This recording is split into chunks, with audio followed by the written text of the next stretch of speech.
I watched the movie Happy Feet at the theater with some kids from my work. They were boys ages about 10 to about 13.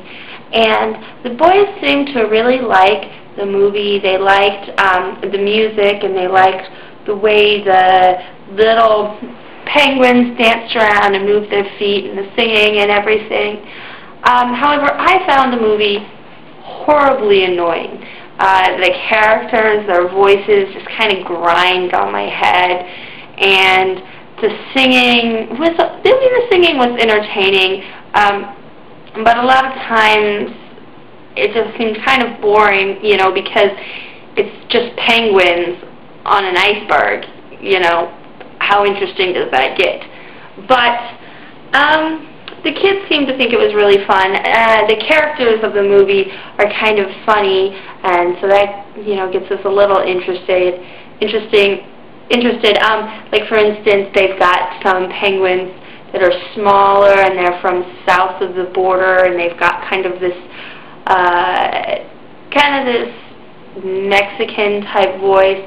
So that's a little bit, you know, that's a little bit entertaining, but at the same time you risk, like, running into issues with stereotyping and that sort of thing, and making fun of other cultures. So, I don't know. It was an okay movie. One thing I didn't like was, like, the main part of the movie, the main plot was going to find the humans and to ask the humans why they're destroying our icebergs. And you can see that they're really getting at a serious problem that we have right now with global warming and icebergs melting, but they're wrapping it up in this silly little story, which kids might not really get the point of, you know, the point of the real issue at hand, that they're obviously have overtones and undertones of this. So I think if you're going to talk to your kids about the environment and about global warming, just straight up talk to them about it.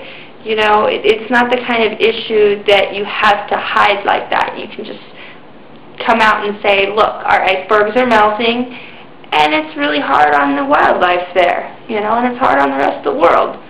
But it was interesting, and another issue that it kind of dealt with was, like, living in remote communities and reaching out to outside of your little comfort zone, which again I think was probably, the message could be a little bit less, I don't know, overt. And I guess that's just how they make movies. I don't know. It was okay. Don't go see it though. Rent it and take it home and let your kids watch it where you can get up and take a break, because it's pretty annoying. That's Happy Feet.